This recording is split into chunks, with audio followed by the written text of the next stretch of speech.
하나님의 말씀은 요한복음 20장 1절에서 10절까지의 말씀입니다.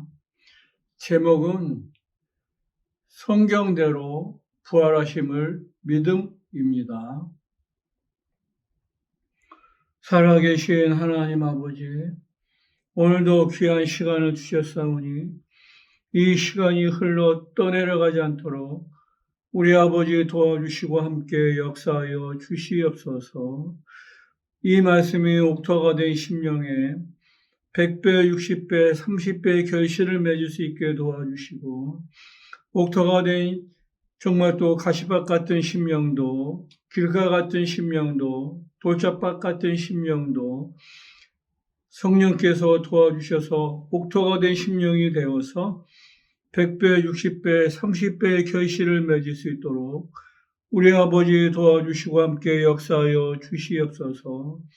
오늘도 종을 세우셨사오니 성령이 함께 역사하여 주시는 증거가 있도록 도와주시기 간절히 원하오며, 살아계신 우리 구주 예수 이름으로 기도하옵나이다.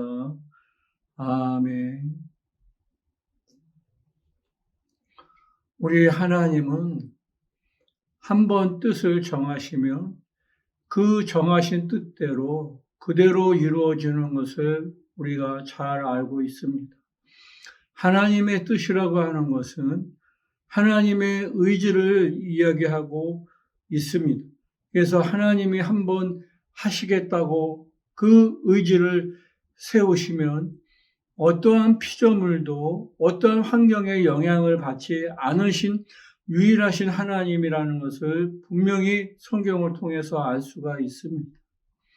그래서 하늘에서 세우신 그 뜻이 이 땅에서도 그 뜻이 반드시 이루어지는데, 그 뜻을 누가 이 땅에서 이루시냐면 아버지의 품속에서 독생하신 독생자, 인자가 이 땅에 오셔서 아버지의 그 뜻을 이 땅에서 이루신다는 것을 말씀하고 있습니다. 그래서 하나님의 아들 예수가 이 땅에 오실 때에도 그냥 아무렇게 오신 것이 아니라 성경의 예언자들의 예언을 따라서 그분이 이 땅에 오시고 또 공생애를 또 사시고 또 죽으시고 부활하신 그 모든 것들이 성경의 그 예언자들의 예언을 따라서 그대로 이루어지는 것을 말씀하고 있습니다. 유대인들이 예수에 대해서 가장 큰 오해가 뭐냐면 그 예수께서 고향이 나사렛이라고 하는 것에 대해서 오해를 하고 있습니다. 그러나 예수 그리스도의 그 고향은 나사렛이 아니라 베들레헴입니다. 그런데 그 베들레헴에서 잠깐 나셨다가 동방 박사들이 예물을 주고 이제 동방 박사들이 떠나고 예수님도 이제 떠나셨는데, 그 예수님이 나신 그 장소가 바로 베들레헴입니다. 근데 사람들은 그 베들레헴이 아니라 이제 그 갈릴리나 나사렛이라고 이렇게 이제 생각을 합니다. 사역은 갈릴리에서 하시고 이제 나신 곳은 이제 고향은 나사렛이라고 이렇게 생각을 해서 나사렛에서 무슨 선한 것이 날 수 있느냐, 이렇게 나다니엘이 이야기했듯이 나사렛이라고 하는 곳에서는 선지자들이 그 이제 예언을 하기를 나사렛에서는 선지자가 날 수 없다는 것을 그렇게 예언을 했기 때문에 그렇습니다. 그런데 예수 그리스도는 그분이 고향이 이제 나사렛이 아니라 베들레헴이라는 것을 이야기하시고, 그 나사렛이라고 하는 것은 이제 나사렛 사람이라고 칭함을 받게 하시기 위해서 그 나사렛이라고 이렇게 이제 이야기를 하신 겁니다. 그리고 그분이 이제 애굽으로 내려가셨을 때에도 애굽에서 내 아들을 불렀다고 하시는 그 성경을 응하게 하시기 위해서 이제 애굽으로 내려가시고 다시 나사렛에 오셔서 이제 나사렛 예수라고 이렇게 이제 그 성경에 기록되어 있는 것처럼 나사렛 사람이라고 이렇게 되어 있습니다. 그 성경에 보면 예수라는 이름을 가지고 있는 사람들이 많기 때문에 그 출신이 나사렛 예수만이 하나님의 아들이신 것을 구분하기 위해서 그렇게 이제 나사렛 예수라고 이렇게 이야기합니다. 그래서 사람들이 이제 그 예수를 이야기할 때는 갈릴리의 나사렛에서 온 선지자 예수 이렇게들 이제 이야기를 하고 있습니다. 그러나 그 예수님의 고향은 성경에 기록된 대로 베들레헴이라는 것을 이렇게 분명하게 이야기하셨는데 사람들이 이제 그 오해를 하는 부분, 갈릴리라고 오해하는 부분들이 있습니다.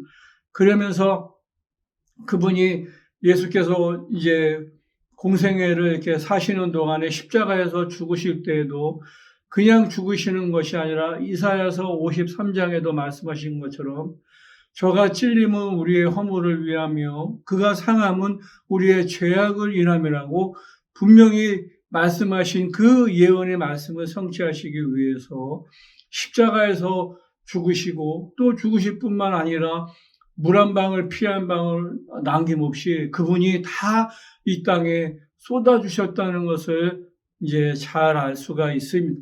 그러면서 그분 예수 그리스도가 죽으시고 부활하실 때에도 그 예언의 말씀이 뭐냐면 누가복음 24장에도 그 예언하신 말씀이 너희가 율법에 모세의 율법과 또 선지자의 글과 시편에서 나를 가리켜 예수 그리스도를 가리켜 이야기했는데 그 내용이 뭐냐면 바로 내가 죽고 부활에 관해서 그 이야기한 것이다. 예언을 한 것이라고 이렇게 분명히 말씀하고 있습니다.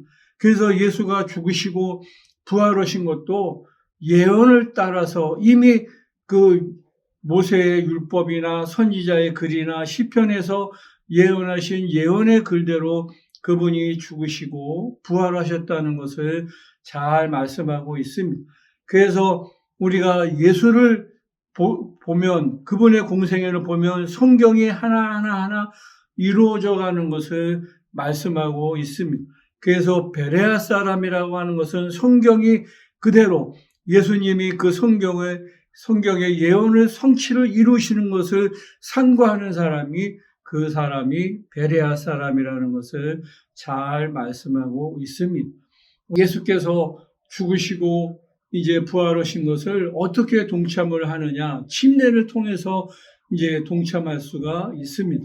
그 사람들이 이야기하기를 이제 침례 교단이기 때문에 침례를 우리가 중요시하는 것이 아니라 예수의 죽음과 부활에 함께 연합하는 그 의식이 믿음의 의식이 침례밖에 없기 때문에 그렇습니다.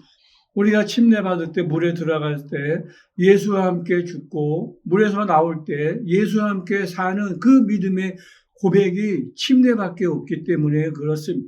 세례를 받으면 세례에는 그 예수의 죽음과 부활을 고백할 수가 없어요. 그래서 침례는 예수와 연합하는 것을 믿음으로 고백하는 것을 우리가 그래서 침례를 중요하게 생각하고 있는 겁니다. 예수 그리스도가 이와 같이 부활의 첫 열매가 되신 것처럼 이제는 예수에게 붙은 자들이 그 다음에 이제 부활할 수 있다는 것을 이제 예수님이 이렇게 보여주셨던 것처럼 그 다음에 부활은 누구냐면 바로 예수 안에 있는 사람들, 예수에 붙어 있는 사람들, 예수가 하나님의 아들이고 성령을 받은 사람들이 이제 부활에 이제 남아 있습니다.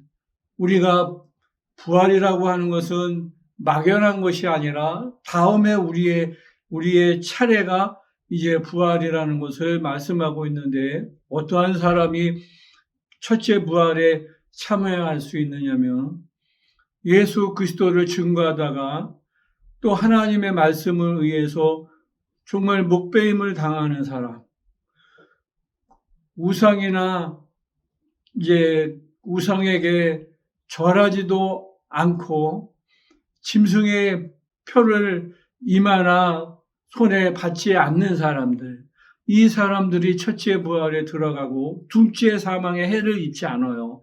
그러니까 둘째 사망의 해를 입지 않는다는 것은 지옥으로 가지 않는다는 것을 이제 말씀하고 있습니다. 우리가 정말 믿음의 소망이 뭐냐면 첫째 부활이에요. 그래서 사도 바울도 내가 정말 관제의 부음이 되고 달려갈 길을 마치고 이제 내가 믿음을 지켰으니 내가 그 첫째 부활의 믿음의 소망이 있다는 것을 분명히 말씀하고 있습니다.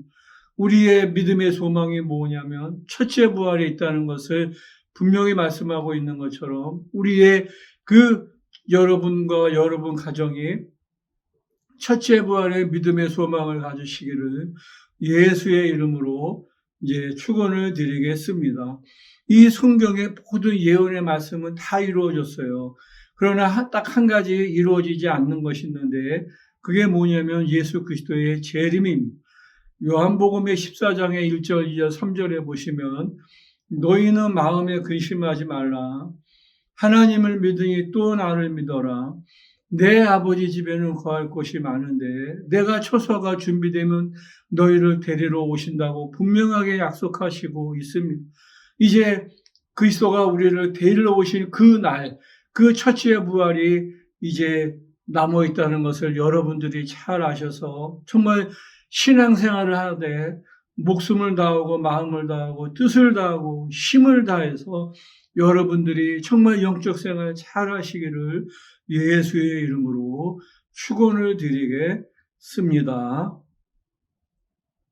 살아계신 하나님 아버지, 이제 예수 그리스도가 부활의 첫 열매가 되시고 예수 그리스도에 붙은 자들이 이제 부활의 소망을 갖고 이제 부활을 나를 기다리고 있사오니 살아계신 하나님 아버지 성령으로 말미암아 우리의 부활의 믿음의 푯대가 흔들리지 않도록 성령께서 도와주시고 성령께서 붙들어 주시기를 간절히 돕고 원합니다.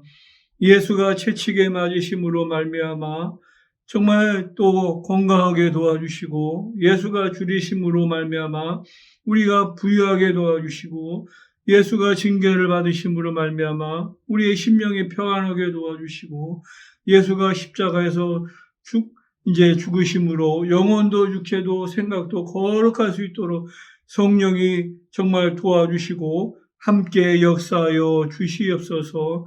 오늘도 이 말씀이 정말 하늘의 별처럼 바다의 모래처럼 많은 영혼들을 듣고 주께로 인도함 받을 수 있도록 성령께서 도와주시기 간절히 원하오며 살아계신 우리 구주 예수 이름으로 기도하옵나이다.